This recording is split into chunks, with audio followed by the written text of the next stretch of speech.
Now at 9, remembering an icon, what Ruth Bader Ginsburg's death means for the Supreme Court. Plus, 3 people are identified following a deadly plane crash yesterday in Kokomo. Temperatures are on the rise, but they're falling tonight. Found out more later on. From the heart of Ball State University, live from the Unified Media Newsroom, NewsLink Indiana starts right now. Good evening, everyone. We've got a lot to get to here on this Monday night. I'm Tyler Brummett. And I'm Catherine Segal.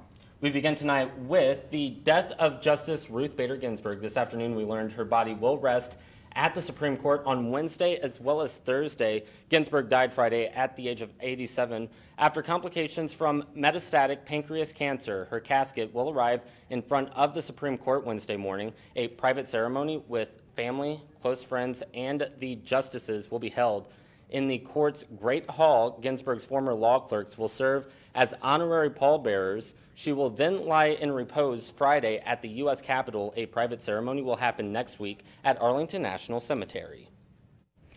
Amy Coney Barrett is a front-runner for Justice Ruth Bader Ginsburg's Supreme Court seat. Barrett is a federal appellate judge who is known for her conservative outlook on legal issues like abortion and gun control. Liberals say Barrett's legal views are too influenced by her Catholic beliefs and fear she could take away abortion rights. President Donald Trump says he expects to quickly announce his pick of the Supreme Court seat Friday or Saturday. Trump told Fox and Friends today that he has a list of 5 finalists, probably 4, and wants his choice to be confirmed before Election Day, November 3rd. Democrats led by Joe Biden are pointing to the hypocrisy of Republicans rushing through a pick so close to the election after refusing to do so for President Barack Obama in 2016. Also in your top headlines tonight, another federal judge is ordering the post office to prioritize all election mail in November. The ruling says the Postal Service will be required to treat all election mail as first-class mail or priority mail express. The post office must also pre-approve all overtime requests for the 2 weeks surrounding Election Day. This is to make sure absentee ballots are processed properly. This ruling comes after a decision Friday by a judge in Washington state. That judge ordered many similar changes. These new changes are expected to go into effect next Friday. A grand jury is expected to make a decision soon on whether or not to charge the officers involved in the deadly shooting of Breonna Taylor. Anticipating that decision could cause a violent reaction, the federal courthouse in Louisville is closed this week. Exactly when the decision will be made is unknown, but it could be sometime this week or next. With that in mind, first-floor windows were boarded up, and other proceedings scheduled for this week will be postponed or conducted virtually. Kentucky Attorney General Daniel Cameron's office has been investigating the 26-year-old's death for months. Taylor was shot and killed by police in March when they entered her apartment using a no-knock warrant. And back here in Indiana, the 3 people killed in a plane crash in Kokomo yesterday have now been identified. The Howard County Sheriff's Office says the pilot, 63-year-old Gerald Long, was killed after trying to land the plane when it hit a utility pole. 17-year-old Liam Kelly and 15-year-old Reese Kelly were also killed in the crash. The 2 were brothers, according to investigators. They lived in Carmel and were part of a club called the Flying Squirrels. Another person was on board and is expected to be okay. The group was flying before a charity event at the Glendale Airport. The FAA is still looking to find out what exactly caused that plane to go down.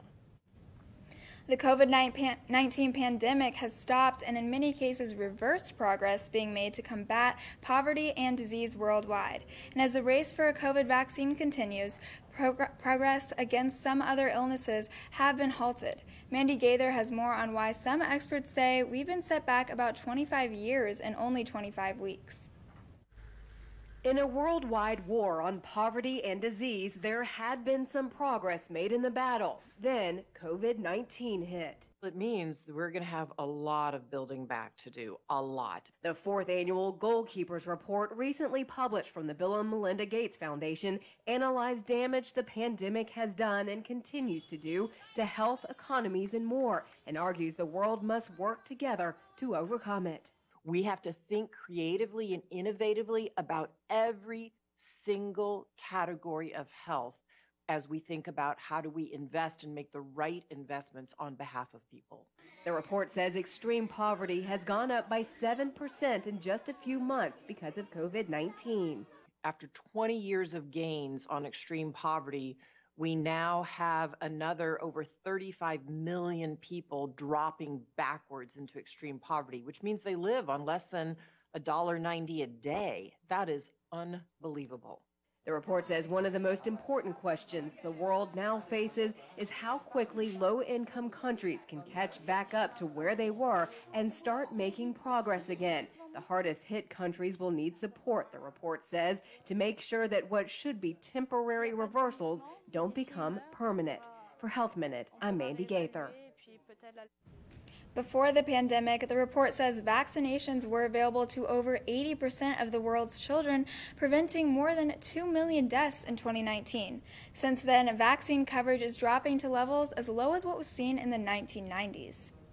The latest coronavirus numbers from this afternoon's update on Ball State's dashboard. The university is reporting 2 more student cases, both either self-reported or from sources outside of IU Health. Through the partnership, 5 more students and 3 more employees were tested, and no new positive cases were reported. The dashboard says there are an estimated 37 active cases, all of them from students. BSU says a total of 984 cases have been reported since the dashboard launched on August 17th. And as the virus continues to make its way through campus, more students are being forced to move into temporary housing. Students who test positive for COVID-19 are staying in Brayton Clevenger Hall, while those who have been exposed are sent to Scheidler Apartments. Ball State Housing says if a close contact at Scheidler does in fact test positive or start showing symptoms, they may be moved to Brayton Clevenger. The administration does not anticipate needing to use any more buildings on campus. A housing spokesman says overall students have done really a good job following Ball State's mask and social distancing policies. We should note the exact number of students in quarantine or isolation right now is unclear. The Indiana Department of Natural Resources says Hoosiers can celebrate National Public Lands Day next weekend by supporting their favorite state property with volunteer work or just simply visiting. National Public Lands Day is the nation's largest single-day volunteer effort involving public lands. State park properties will have programs for visitors to volunteer as individuals or in group events across Indiana, but they can also choose to visit and just enjoy the beautiful scenery. And you know, Catherine, it would really be a nice day to go out to one of those state parks. It was kind of nice out there. It was beautiful. But fall, though, definitely on the way. Yes, I'm super excited for fall. I love the fall weather. Let's see what Natalie has at weather. Well, fall is on our way. We're experiencing cool temperatures tonight and clear skies tonight as well. As it does continue, we are at 56 degrees right here in Muncie right now, 63 degrees in Indianapolis, and down at Shelbyville, we are at 57 degrees. Over the whole viewing area, we are over the high 50 to mid 60s range right now. But those temperatures are continuing to drop as the night does progress. By 11 p.m. tonight, we're expected to reach 54 degrees, and by 1 a.m., 51 degrees. But those temperatures are expected to continue to drop. But after these drop in temperatures, we're going to expect to warm up as the week does continue. We'll talk about that more later on in my full weather update. Thank you, Natalie. Just ahead, one app developing while another is on its last straw. Find out how making friends on campus during a pandemic got a little bit easier with just a few taps on your phone. Plus, the Trump administration is pushing to get another app banned here in the U.S. Find out how much longer it could be sticking around for after the break.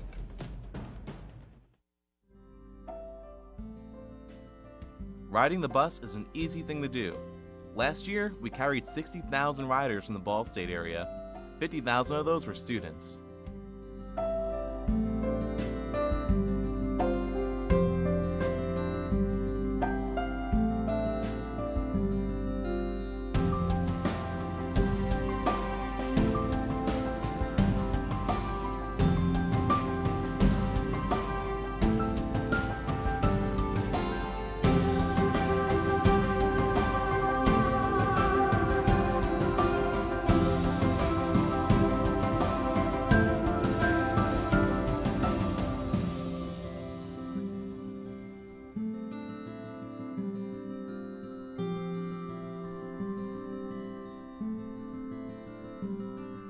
Anywhere you want to go, MITS will take you there.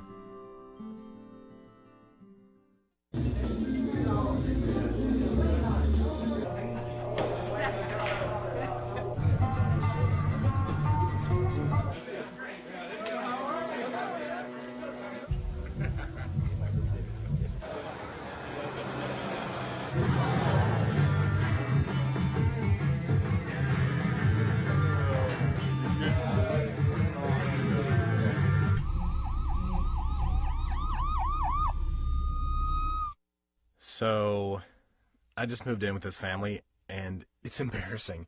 The little one, he likes to go outside and crawl around in the giant litter box. I don't know what he's doing. I mean, I was born and I knew how to use the litter box. Look at that. That's disgusting. Oh, poop already. You're making me nervous. Oh, okay, I can't look at this anymore. I really hope he grows out of this, for his sake. Welcome back. Since the pandemic, making friends hasn't been the easiest thing for students to do this school year. But with the launch of a new app, meeting peers on campus might become a problem of the past. NewsLink Indiana's Grace Benkowski shows us a new way to mingle during the pandemic. The return to campus has brought about many changes to the college experience, especially when it comes to making friends. On campus, it has been very hard to make friends, I know, with a lot of students. It's harder to go out and meet new people. Some students have found the solution via social media, utilizing platforms like Facebook, Instagram, and Twitter to meet new faces on their campus. Indiana University junior Ian Jones took this into account as he and his friends struggled to expand their group. Me and Cole always had a problem of finding friends to hang with, so I have one friend, but she would never have a good friend to find for Cole. So I was like, why don't we have an app that meets both friends at the same exact time? So that's how we came with the idea for group matching. As a result, Ian and his friends created Wide, a student-made matching app to connect with new people on campus. The idea around April. As soon as COVID came out, we usually thought of it. It wasn't because of COVID we thought of the app, but it's COVID gave us a lot of time just to work on bugs and then just figure out what people want at this time, point in time.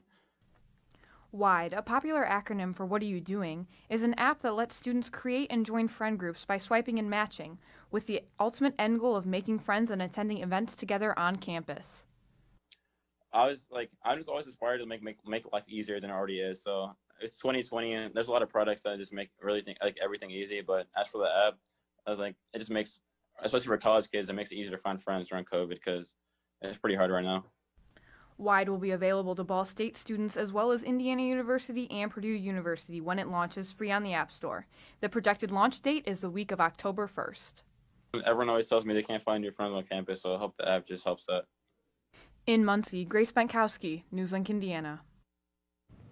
Students can sign up early for the app by visiting the website wydapp.us. In some consumer news tonight, the EPA has approved Pine Sol Original Cleaner as a product that can kill coronavirus on frequently used surfaces. A spokeswoman for the company says the product has met the criteria for use against the virus. The Clorox company says a third-party laboratory tested Pine Sol and found it can kill the virus within 10 minutes of being used. The company says customers should apply full-strength Pine Sol with a clean sponge or cloth or on a surface, and then you gotta wait 10 minutes and then rinse. If it's a heavily soiled surface, you also need to pre-clean it to remove excess dirt. Meanwhile, a judge is blocking President Trump's ban on WeChat downloads. At least for now, a federal judge temporarily blocked the executive order to effectively shut down the popular app Sunday. The Commerce Department had issued restrictions against both TikTok as well as WeChat, citing national security issues. But the judge said Sunday the ban represents a violation of free speech, that the president and his administration did not provide enough evidence, to address national security concerns. The order against the ban comes after the president approved a deal involving TikTok, Oracle, and Walmart on Saturday. Apple is ready to compete for your money when it comes to at-home workouts. The company is launching a new service called Apple Fitness Plus, and it's powered by the Apple Watch. Apple Fitness Plus allows you to choose one of their workouts, including things like yoga, cycling, and dance. The service sends the data to the screen you're watching and your wrist. It'll cost you $9.99 per month, and you can share it with your family for no additional cost. The company, hoping to compete against other at-home fitness companies like Peloton, which has seen skyrocketed profits this year because of COVID-19. And with that weather out there, it would be a nice day to get out, to exercise if you're into that kind of thing. Natalie, is it going to continue to stay that way? Well, we're going to experience cold temperatures tonight with these clear skies, but however, temperatures are going to be on the rise, and I'll talk about that more here later on. If I could go back and change it all, I would. I think I'm going to miss you the most. I'm sorry. I'm so sorry. I'm so sorry. Maybe it's just the little moments. If I could go back and change it all. If I could go back, I would. But I can't.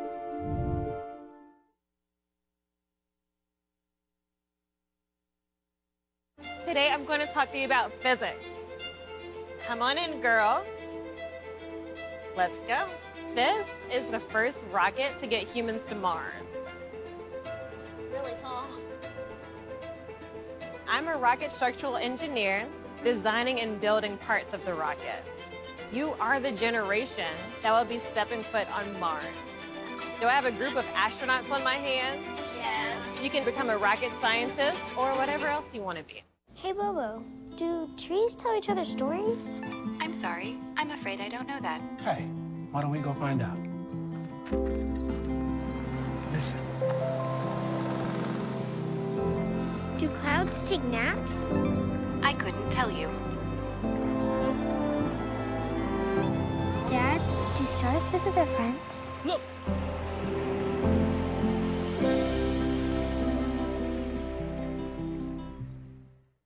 One in 3 adults has pre-diabetes. That means it could be you, your favorite brother, your other brother, you, your football buddy, your football buddy, you, your plumber, Breathe right into your foot. your plumber's masseuse, Yes.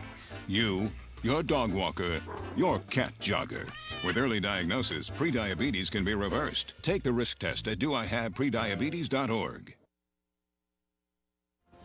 Welcome back, 9:16 on your Monday night. Outside we go, looking clear out there. It is beautiful. And you know what, Catherine? It is feeling like fall. I'm ready for the pumpkin spice season to be in full effect. I'm ready to get out the sweater, the flannels, the jeans. I don't even wear flannels, so I don't know why I said that. But you know what? Hopefully we can continue to have that cooler weather. Natalie, what do you have for us? Yeah, we're going to see some cool weather tonight, but that's going to change later on in the week. Right now we are experiencing 56 degrees here in Muncie with a southeast wind at 3 miles an hour. Overall whole area, we can see we're at that 56 here in Muncie, 53 up in Fort Wayne, and 57 degrees in Shelbyville. Over the whole region, those temperatures are going to continue fall as the night does continue on. By midnight tonight, we can expect to reach 54 degrees, and as the night continues by 5 a.m., 48 degrees, but those temperatures are going to continue to keep dropping. And this is due to the clear skies that we are experiencing, making for heat radiation from the Earth leaving the atmosphere, leaving us a little cooler than we would feel if we did have some cloud cover overnight. We expect to reach a low of 45 degrees tonight with a southeasterly wind at 5 to 7 miles per hour, making for pretty good conditions tonight, but it is going to be cold moving into tomorrow morning as well. We can see that we are going to tomorrow reach the first day of fall, and what that does mean for us is that the direct rays on the sun is going to be at the equator. That means that temperatures are going to start changing for us as well, getting cooler, and that does mean leaves are going to start to change as well. If we look at this leaf cast that we have here, we can see by late October to mid-October over the Midwest, we are going to start to see that color and change in the leaves. And over the whole area, we can see in Indiana, we are either going to see that in mid-October to late October. And these changes are different throughout the whole United States because there are variations in temperatures and rainfall amounts that they have experienced as well, and that is going to determine the change of color of leaves and if they're going to be more red, yellow, or brown colors that they're going to experience. For the first day of fall tomorrow, temperatures are looking great. Going to reach a high of 75 degrees with mostly sunny conditions with a south-southwest wind at 5 to 10 miles per hour. Looking really good for your conditions tomorrow, but if you're going out in the morning, you want to wear a jacket or something a little warmer because it is going to be cold, so you want to bring that flannel with you as well, but you may want to tie it around your waist as the day continues. Looking at the next 5 days, we can see we're going to see a little increase in our temperatures. Our average for this time of year is about 75 degrees, but those temperatures are going to start rising and come Wednesday and Thursday, 78 degrees, and become Friday and Saturday, we're going to reach the 80-degree point, which is going to be a little warmer than we are experiencing, but it is fall, so during this time of year, we do experience quite the fluctuation in temperatures as well. Tracking out this temperature change, we are going to experience colder temperatures for your morning by 8 a.m. As the day continues, we are going to reach that mid-70s point. Moving into Tuesday, not over to Wednesday, we are going to experience that drop in temperatures again, but not quite as cold as it's going to get tonight. And going to reach the upper 70s for your Wednesday, as well as that does continue. Looking at our mid 7-day forecast, we are going to experience that change in temperatures, and come Friday into Saturday, we're going to experience a cold front moving into our area, bringing the chance for our precipitation back into our forecast for your Saturday and Sunday. And come Monday, we're going to experience a high of 74 degrees, which is a little cooler than you saw over the weekend. But overall, fall temperatures are moving into our forecast, everyone.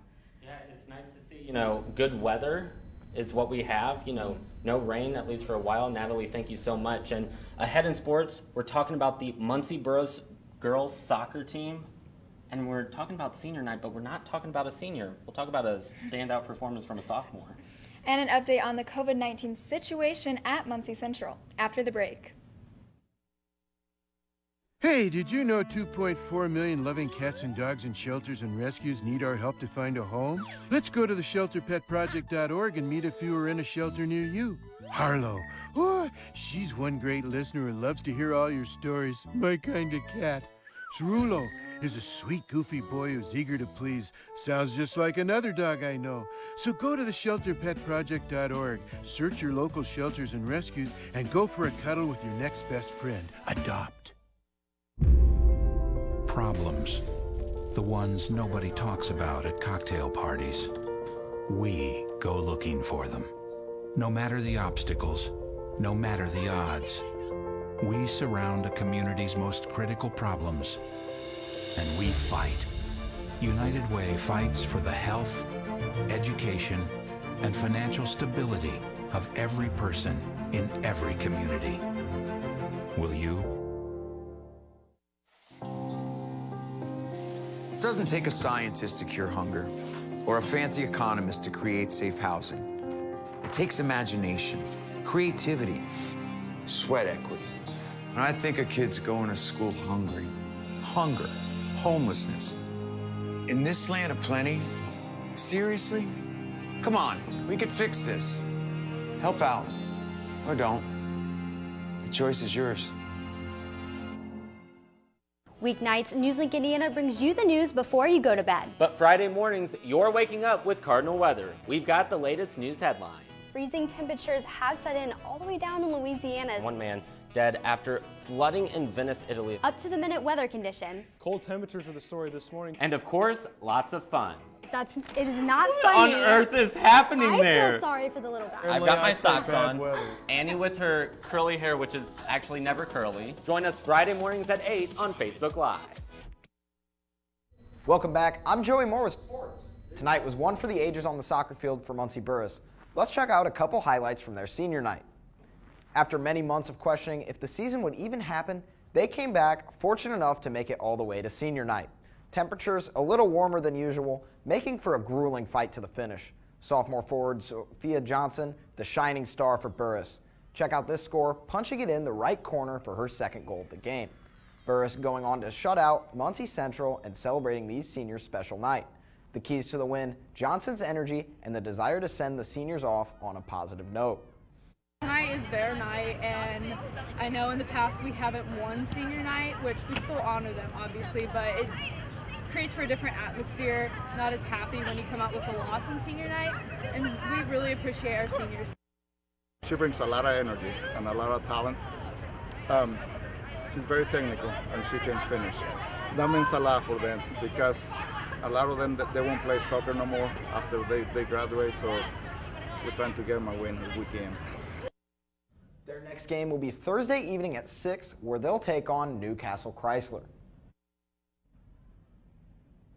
This past week, Muncie Central has started their 14-day quarantine process since getting the news that 2 of their players tested positive for COVID-19. A third of their season has been lost as the Bearcats have canceled its next 2 football games at Arsenal Tech on September 18th and Harrison on September 25th. This coming after their first game of the season was canceled against Delta. Before the outbreak on the team, Muncie Central had a 2-game win streak with wins over Richmond and Anderson, posting a 2-1 record to start the season. So then we have to figure out who was at practice that night, and then we have to contact trace to that. So the coach has to let us know, who was in close contact, 6 feet for 15 minutes or better, and that's where we came up with our list of the 35 kids or the 32 kids Then we have to call each kid individually. I have a meeting with him, call their parents, have them come and get picked up. With the 14-day quarantine process ending this Thursday, they will resume practice September 24th and play on Friday night, October 2nd, at home against Marion High School.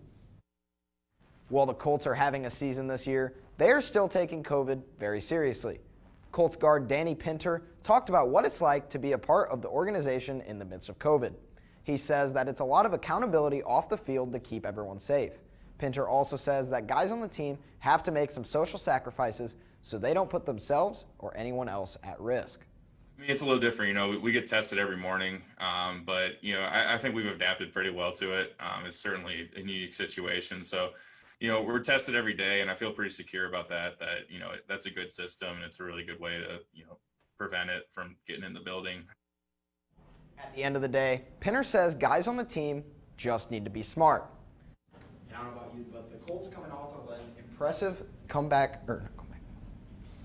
win. Yeah, sorry. An impressive win over the Vikings. You know what, though? If only we could have gotten a comeback week 1 against the team that we played then. But I will say, you know, it's nice to see Danny Pinter because he is a Ball State grad, but also the Colts, they've really had it rough, you know, with several injuries. Joey, I know you'll keep us posted. Thank you so much. Yep.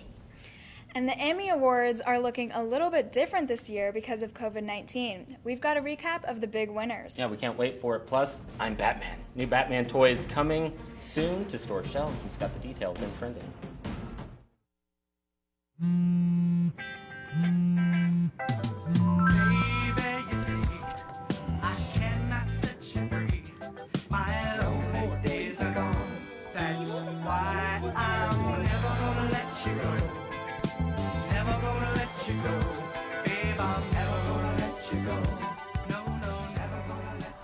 Here you go.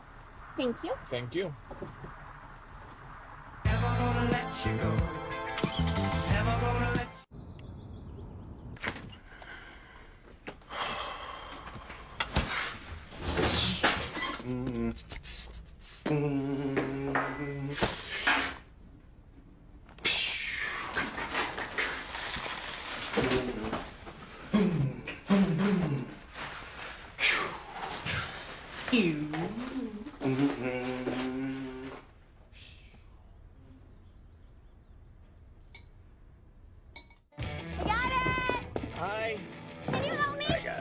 Thank you. No problem.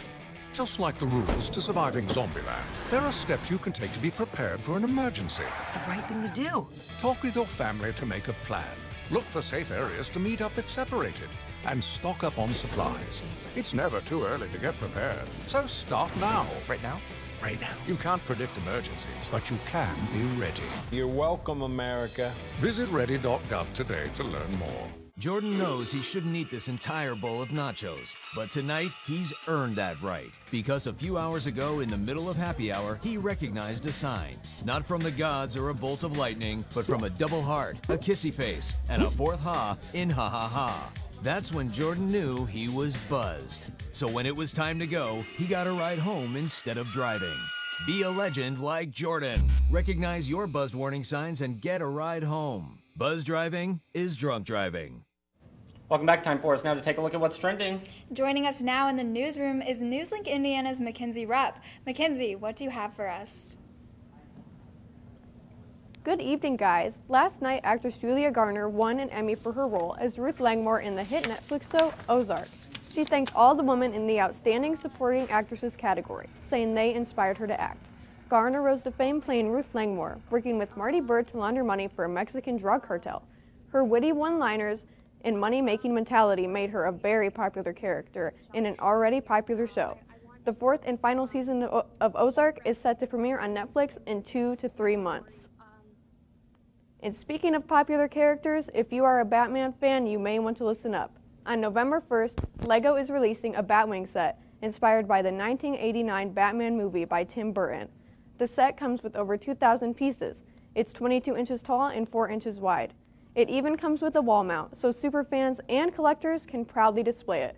The set is not yet available for pre-order and is currently priced at $200. That's all for trending news. Back to you guys. All right, Mackenzie, thank you so much. Natalie, one final check of that weather.